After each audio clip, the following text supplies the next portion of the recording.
Okay, we're getting really close on our poster now. Now we just need to add those finishing touches of either textures or background elements.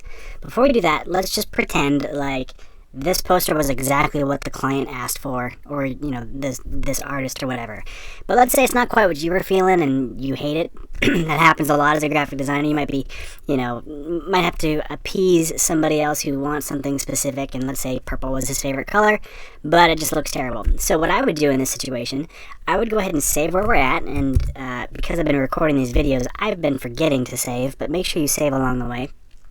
So we save this, and then usually what I would do in this situation, if I'm happy with one look, I would save it here and just hold on to this file, and then I would hit Command-Shift-S or Control-Shift-S on a PC and save this state as something else. So if I love my 17 poster, and I might put dash and then V2 as my second version or another idea that I had. So I'll hit save, and now no matter what I do to this, I can always go back to this point in time where, maybe it's exactly what they wanted. Again, it's not my favorite at all. We got some work to do, so let's go ahead and dive in.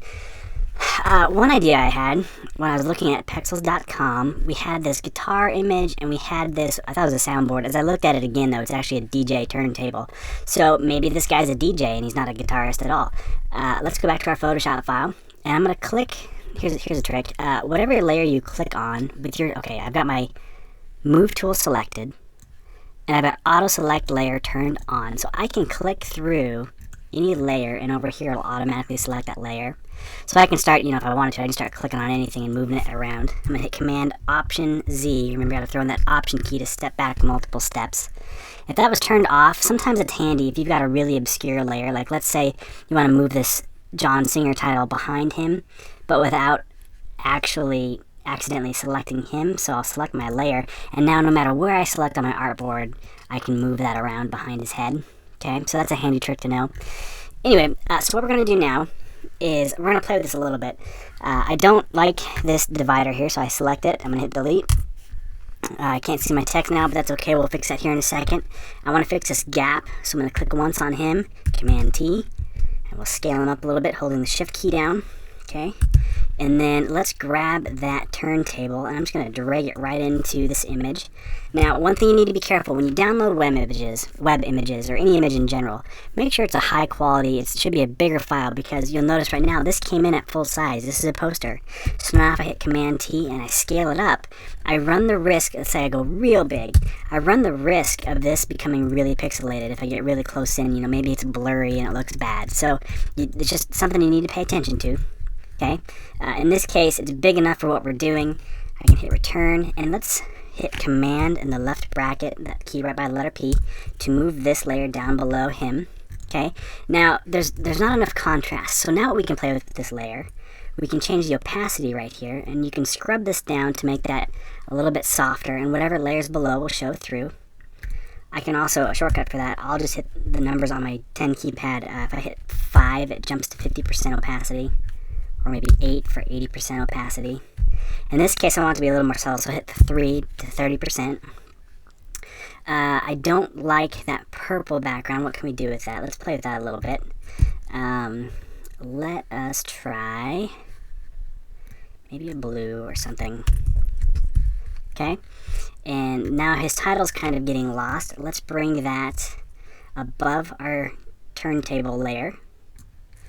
And maybe now that those are darker tones, maybe we need to make it a lighter color, so I can, with that layer selected, I'll make it white. Command delete to make it white behind him. I'm going to click on that turntable and just kind of move it around to where I like the look of it. Let's just kind of see what we've got here.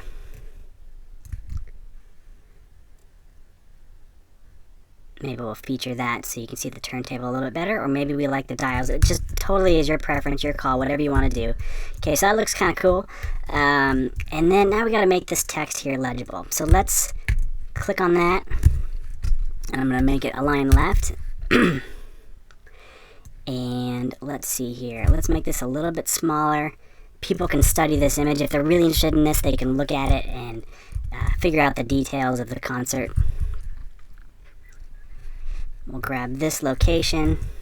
So what I'm doing now, I moved it over, hit T, click in there once, Command A to highlight the whole thing, click on the left, align left box, and I'll hit return when I'm done. Actually, I hit the enter key when I'm done.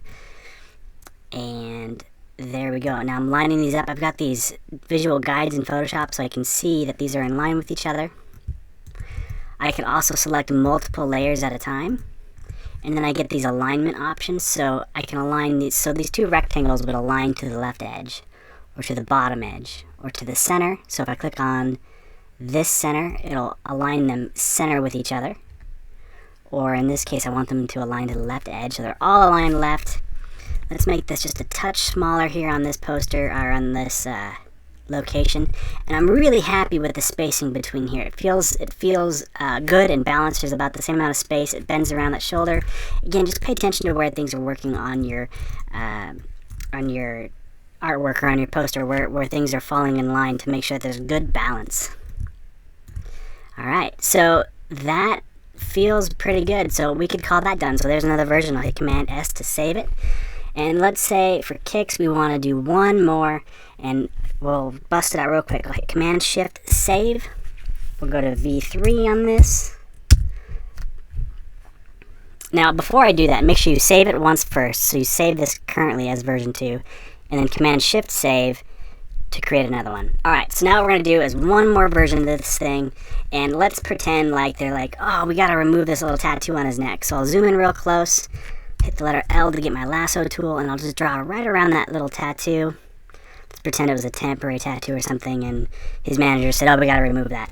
What we can do, make sure that layer's selected. I'll right click, hit fill, and in Photoshop we've got this content aware fill. What's awesome about it is it looks at all the pixels around it and fills it in to match. So real quick, you can remove blemishes or things like that. Or let's pretend like on a shirt you wanted to remove, let's say it was a brand name and it had to go away. We could select different elements and right click, fill, do content aware, and boom, it disappears. So that's a fun little tip as we're looking at this. Alright, so let's do one more version of this thing.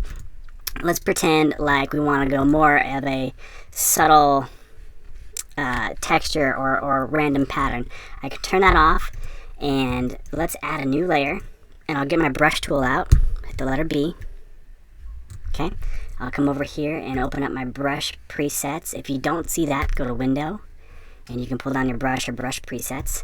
And Photoshop by default has some pretty good options, but you can also download some brushes, some different texture brushes, and I can provide these in your assets folder for you to look at.